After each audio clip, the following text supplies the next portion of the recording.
വർഷം മുമ്പ് വാങ്ങിച്ചു വെച്ച ഈ ഒരു കുഞ്ഞൻ ചെടിയാണ് നിലക്കോട്ട് പടർന്ന് നിൽക്കുന്നത്. വീട്ടിൽ വരുന്നവർക്ക് ചിലർക്ക് ഇതിന്റെ തൈ വേണം. 1-2 കമ്പ് കൊടുത്തപ്പോൾ പൊടിക്കുന്നില്ല. ഞാനും മുളപ്പിച്ചു നോക്കി പൊടിക്കുന്നില്ല. അങ്ങനെ ഞാൻ ചെടിയിൽ വെച്ച് തന്നെ ഇതൊന്ന് കെട്ടി നിർത്തി നോക്കി, മണ്ണ് വെച്ച്. അപ്പോൾ നന്നായിട്ട് പൊടിച്ച് വേരുകൾ വന്നു. അതിനെ അടർത്തിയെടുത്ത് നോക്കിയപ്പോൾ ഒരു വലിയ തൈയും കിട്ടി, 2-3 കുഞ്ഞൻ തൈകളും കിട്ടി.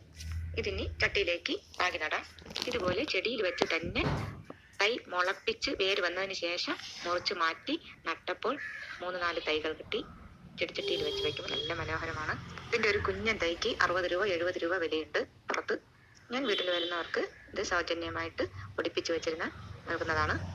ഞാൻ അലങ്കാര ചെടികളൊന്നും അങ്ങനെ പെട്ടെന്ന് നടാറില്ല. പ്രത്യേകിച്ചും ചെടിച്ചട്ടികളിൽ അലങ്കാരത്തിന് നടുന്നത് പൊന്നാങ്കണ്ണി ചീരയാണ്. അതിമനോഹരമായിട്ട് പൊന്നാങ്കണ്ണി ചീര പടർന്ന് നിൽക്കുകയും ചെയ്യും. അത് പറിച്ചെടുത്ത് നമുക്ക് ഉപയോഗിക്കുകയും ചെയ്യാം.